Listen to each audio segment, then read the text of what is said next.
بسم اللہ الرحمن الرحیم۔ السلام علیکم دوستوں، کیا حال چال ہے آپ لوگوں کے؟ آئی ہوپ سو ٹھیک ہوں۔ اللہ تعالیٰ ہم سب کے لیے بے شمار آسانیاں پیدا کرے۔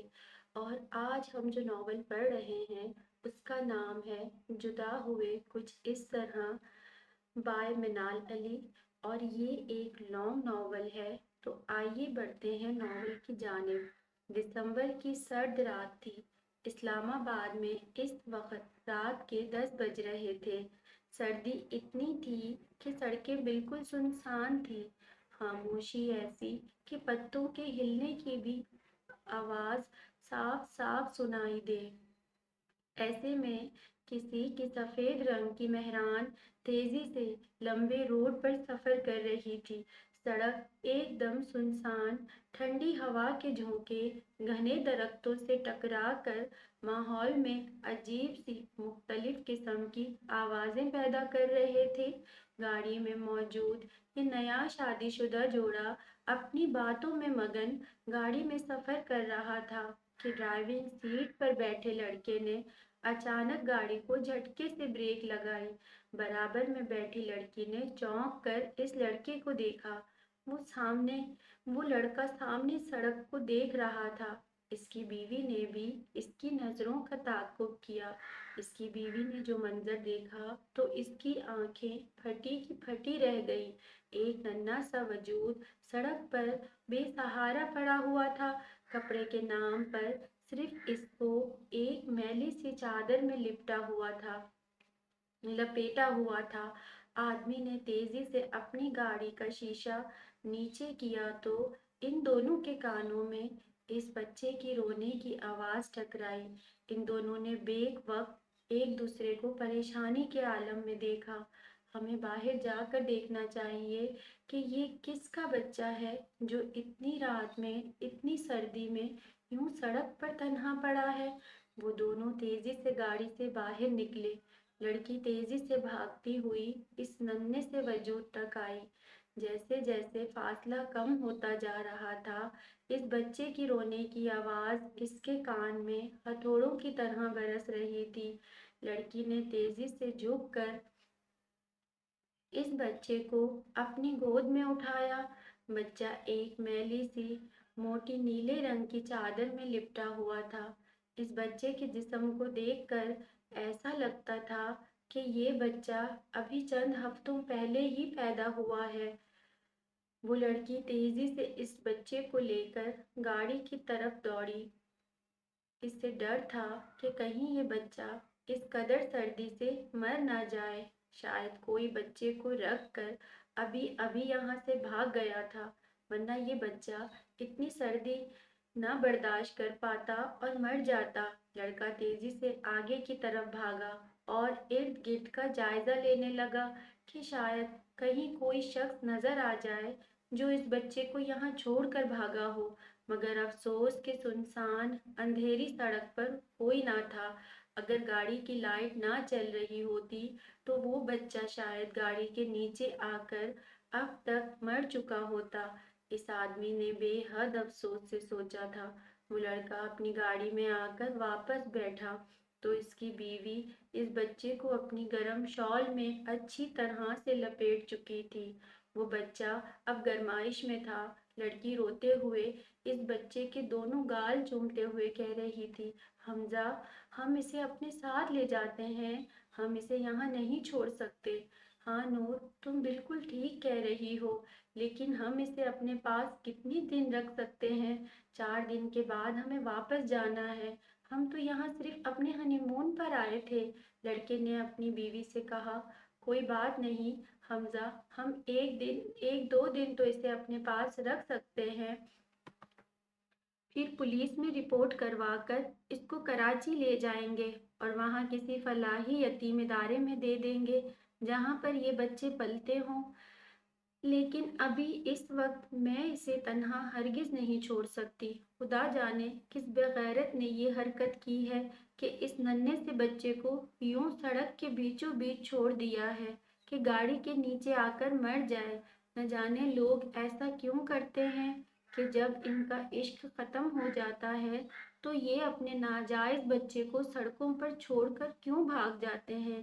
ہم کراچی جائیں گے، وہاں ایسے بہت سے فلاحی ادارے ہیں جہاں پر یہ یتیم اور بے سہارا بچے پل کر بڑے ہوتے ہیں۔ یہ نیا شادی شدہ جوڑا اس بچے کو اپنے گھر لے آیا تھا اور پورے 2 دن تک اس بچے کو خوب دیکھ بھال کی تھی۔ سلطان حیدر اس وقت اپنے بوڑھے والد سلیمان حیدر کے پاس بیٹھے ہوئے تھے، جنہیں قیمتی پتھروں اور ہیروں کا حد سے زیادہ شوق تھا۔ یہی شوق ان کے بیٹے سلطان حیدر میں بھی آیا تھا۔ سلیمان حیدر نے اپنی زندگی کا زیادہ حصہ ان پتھروں اور ہیروں کی تلاش میں نکالا تھا۔ وہ اب اتنے بوڑھے ہو چکے تھے کہ ان سے اب بات تک نہ ہوتی تھی اور نہ ہی ان کی بوڑھی ہڈیوں میں اب مزید دم تھا۔ سلیمان حیدر اپنی زندگی کا زیادہ حصہ اس کھوج میں لگانے کے باوجود بھی ان کے ہاتھ میں صرف 3 بے حد قیمتی پتھر آئے تھے، صرف 3، وہ 3 پتھر جو ان کی زندگی بھر کی کمائی تھے، زندگی بھر کی۔ ان کی بیوی کا انتقال بہت ہی جلد ہو چکا تھا جب سلیمان حیدر صرف اور صرف 8 سال کے تھے۔ اس کے بعد سلیمان حیدر نے نہ دوبارہ شادی کی اور نہ ہی شادی کی کوئی خواہش ان کے دل میں جاگی۔ ان کے اکلوتے بیٹے سلطان حیدر کو انہوں نے ساری زندگی خود سے دور بوائز ہاسٹل میں زندگی گزارنے پر مجبور کیا تھا، کیونکہ وہ خود قیمتی پتھروں کی تلاش میں اپنی زندگی صرف کر رہے تھے۔ سلیمان حیدر نے ان 3 قیمتی پتھروں کو اپنی زندگی کی کل کمائی کو اپنے آخری وقت میں اپنے نوجوان اکلوتے بیٹے کو دیا تھا۔ سلیمان حیدر اپنے بیٹے کو وہ قیمتی پتھر دینے کے بعد اس دنیا سے رخصت ہو چکے تھے۔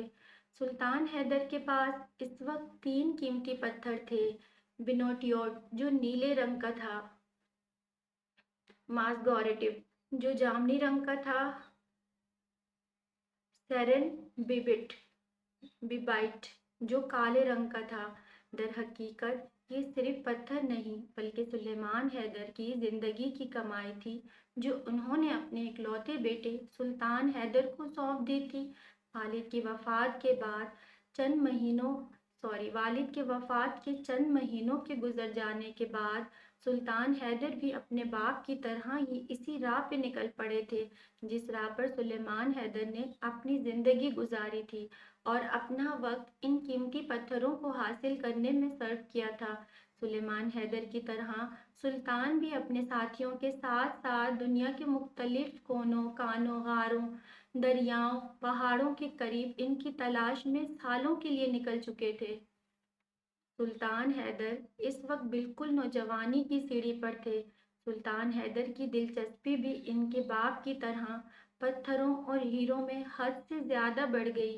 6 سال انہوں نے اس چیز کی کھوج میں گزارے اور ان کے ہاتھ کچھ اور قیمتی پتھر لگے۔ ان پتھروں کی تعداد اب کل ملا کے 5 ہو گئی تھی۔ سلیمان حیدر نے جو کاروبار شروع کیا تھا، سلیمان حیدر کے مرنے کے بعد وہ کاروبار مکمل طور پہ ختم ہو چکا تھا۔ ان کے ارد گرد کوئی اور بہن بھائی، ماں باپ یا رشتے دار نہیں تھے۔ سلطان حیدر اپنے ماں باپ کے اکلوتے بیٹے تھے۔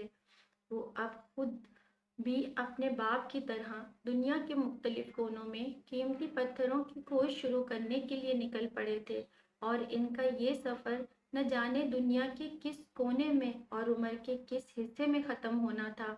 جن دوستوں کے ساتھ مل کر وہ کھوج پر نکلے تھے، اسی دوران انہیں اپنی کھوج میں صرف چند پتھر ملے تھے۔ سالوں بھر کی محنت کے بعد انہیں پھل ملا اور ان کے ہاتھ نیلے ڈائمنڈ لگے تو ان کے ساتھ موجود دوست تھے۔ ان کے دل میں لالچ آ گئی۔ وہ ان کے ساتھ دوستوں کا گروپ تھا جن میں سے 4 نے سلیمان حیدر کے بیٹے کو مارنے کے لیے ترکیب بنانا شروع کی کہ سلطان کو مارنے کے بعد وہ پتھر ان سے ہتھیا لیں گے اور اسے آپس میں بانٹ لیں گے۔ ان میں سے 4 لوگوں نے 3 کو مارنے کا پلان بنایا کہ اگر ان دو کے پاس بھی کچھ موجود ہوں تو وہ ان سے بھی ہتھیار لے، مگر افسوس کہ ان تین میں سے کسی ایک نے ان چار غدار دوستوں کی یہ باتیں سن لی اور یہ بات جا کر سلطان اور اس کے دوست کو بتائیں تو وہ فوراً چوکنا ہو گئے۔ سلطان حیدر اور باقی کے دو دوستوں نے اپنا سامان تیزی سے سمیٹنا شروع کیا۔ وہ جلد از جلد اس کان سے جس میں وہ لوگ رہائش پذیر تھے وہاں سے بھاگنا چاہتے تھے۔ وہ اس جگہ سے نکلنے ہی لگے تھے کہ اسی وقت وہ چاروں ہتھیار لیے ان تینوں کے آگے آگے آ گئے اور انہیں روکنا چاہا۔ چار غدار صرف یہ جانتے تھے کہ سلطان حیدر کے پاس اس وقت خوب پتھر موجود ہیں، اس بات سے انجان کہ ان دونوں میں سے ایک کے پاس بھی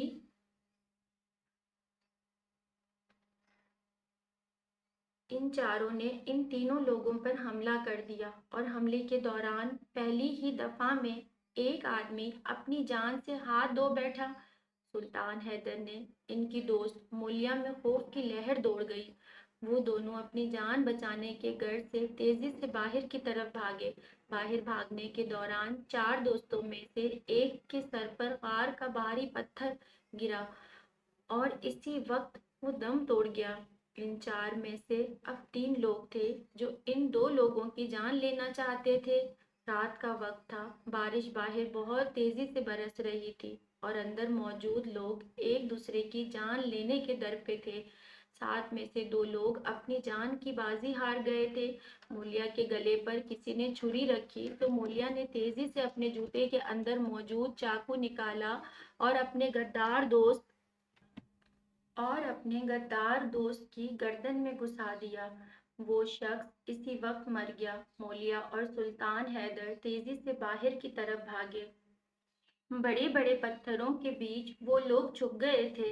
جب انہیں لگا کہ اب خطرہ ٹل گیا ہے تو وہ لوگ باہر کی طرف بھاگے۔ باہر بارش اتنی تیز تھی کہ ایک لمحے میں انہیں بھگو کر رکھ دیا۔ باہر کی طرف بھاگتے ہوئے ان کے کسی غدار دوست کی نظر سلطان حیدر پہ پڑی تو وہ یہ ایک دفعہ پھر سے ان کی طرف بھاگنے لگے۔ سلطان حیدر نے نشانہ اس آدمی کے پیر کی طرف مارا۔ تیز دھار نوکیلی چھری آ کر اس کے پنجوں میں گھس گئی۔ سلطان حیدر اور مولیا وہاں سے بچ کر بھاگ نکلے تھے۔ دونوں بس اپنی جان بچا کر بھاگم بھاگ نہ جانے کس جگہ آ گئے تھے، انہیں خود بھی معلوم نہ تھا۔ مولیا نے سلطان حیدر کے ساتھ ایک غار میں پناہ لی تھی۔ اگلے دن مولیا کے پاؤں پر کسی زہریلے کیڑے نے کاٹا۔ ایک ہی دن کے اندر اندر مولیا کا زخم ایسا ہو گیا تھا کہ اس میں ایک ہی وقت میں پیپ اور خون دونوں ایک ساتھ آتے تھے۔ مولیا کا زخم بڑی تیزی سے بڑھنے لگا اور اس کا جسم بخار سے بری طرح تڑپنے لگا۔ سلطان حیدر نے جتنی ہو سکے خدمت مولیا کی اس دوران ان کی تھی۔ ایک دن مولیا کی طبیعت بری طرح سے بگڑنے لگی۔ مولیا کا سانس رک رک کر آ رہا تھا۔ مولیا نے سلطان حیدر کو اپنا سامان کھولنے کو کہا۔ مولیا کے کہنے پر سلطان حیدر نے مولیا کا سامان کھولا تو مولیا نے سلطان حیدر کو سفید کپڑا کھولنے کو کہا جو مضبوطی سے لپیٹا ہوا تھا۔ سلطان حیدر نے وہ سفید کپڑا کھولا تو وہ پلکیں جھپکانا بھول چکے تھے۔ اس میں مختلف قسم کے سرخ، کالے، نیلے، جامنی اور گلابی ہیرے موجود تھے۔ سلطان حیدر بے یقینی سے اپنے بیمار دوست مولیا کو دیکھنے لگے جو اب اپنی آخری سانسیں لے رہا تھا۔ مولیا، مولیا! سلطان نے مولیا کو جھنجھوڑا۔ مولیا کا اس دنیا میں کوئی نہیں ہے سلطان، مگر تم نے مولیا کا سانس رکنے لگا تھا۔ مولیا کی آخری وقت میں بہت خدمت کی ہے، میرے آگے پیچھے کوئی نہیں ہے۔ آج ہی یا اسی وقت ہو سکتا ہے کہ میں مر جاؤں۔ مولیا کی سانس بند ہونے لگی تھی، اس سے مزید بولا نہیں جا رہا تھا۔ سلطان حیدر تیزی سے آگے کی طرف بڑھے۔ مولیا ادھر دیکھو، میری طرف۔ وہ بے صبری سے اپنے دوست کا سینہ مسلنے لگے۔ مولیا، میرے دوست، تمہیں کچھ نہیں ہوگا۔ سلطان، آج سے یہ تمہارے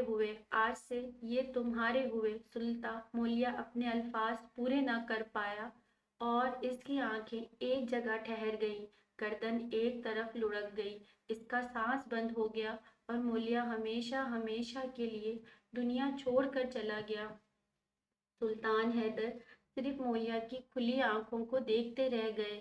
اس مٹی میں سلطان حیدر نے مولیا کو دفنایا اور فاتحہ پڑھ کر مولیا کی قبر بنائی۔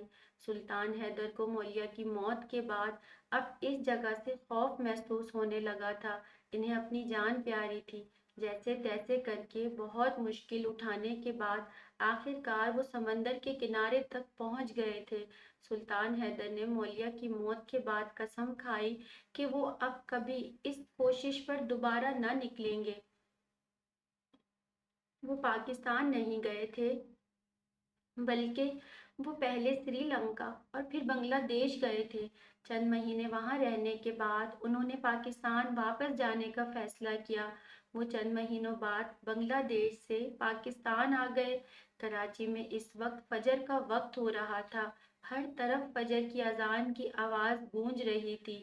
ایسے میں مولوی زاہد فجر کی نماز پڑھا کر اپنے گھر کو واپس لوٹ رہے تھے۔ واپس لوٹتے ہوئے مولوی صاحب نے دیکھا کہ ان کے چھوٹے سے گھر کے دروازے کے باہر کسی نے ایک چھوٹی سی بچی کو ان کے دروازے پر چھوڑ دیا ہے۔ مولوی صاحب اس بچی کو دیکھ کر بہت حیران ہوئے۔ مولوی زاہد نے تیزی سے اس بچی کو اٹھایا اور گھر کے اندر آئے۔ مولوی صاحب کی بیگم کلثوم اس بچی کو دیکھ کر حیران رہ گئی۔ خیر تو ہے مولوی صاحب، یہ کس کی بچی ہے جو اتنا رو رہی ہے؟ خدا جانے بیگم کس کی بچی ہے، ہمیں تو باہر ہمارے دروازے پر پڑی ہوئی ملی تو ہم اس روتی ہوئی بچی کو گھر کے اندر لے آئے۔ یہ بچی کس کی ہے مولوی صاحب؟